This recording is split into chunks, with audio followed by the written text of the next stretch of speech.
नमस्ते. ग्रामोदय विचार माध्यमातून मी रमेश मुकादम. आज लोकसभेच्या निवडणुकीसंदर्भात उत्तर प्रदेशमध्ये झालेल्या लोकसभेच्या 8 मतदारसंघामध्ये बोलण्याचा प्रयत्न करणार आहे.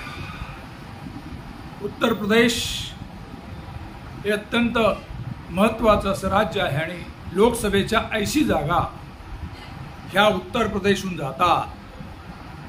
निवडल्या जातात आणि ज्या ठिकाणी उत्तर प्रदेशमध्ये ज्यांना जास्त सीट्स त्याचाच पंतप्रधान या देशामध्ये बसतो असे आतापर्यंत चित्र आहे.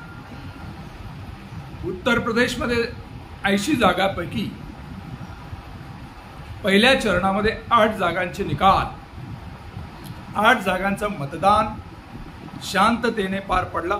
साधारण 61 ते 70% मध्ये हे मतदान झालं आणि या मतदानामध्ये इंडिया आघाडी, बहुजन समाज पार्टी आणि भारतीय जनता पार्टी आणि त्यांची आघाडी यांच्यामध्ये तिरंगी लढत झाली आणि या तिरंगी लढतीमध्ये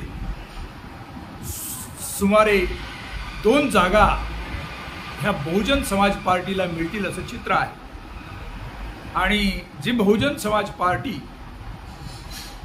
कुठे मीडियामध्ये म्हणा किंवा वृत्तपत्राच्या इतर गोष्टींमध्ये, प्रिंट मीडियामध्ये म्हणा, ही दाखवली जात नव्हती. बहुजन समाज पार्टीच्या मायावतींना दाबण्याचं किंवा वृत्तपत्रामध्ये त्यांना महत्त्व न देण्याचा प्रकार उत्तर प्रदेशमध्ये चालू आहे. त्यातलाच हा भाग आहे.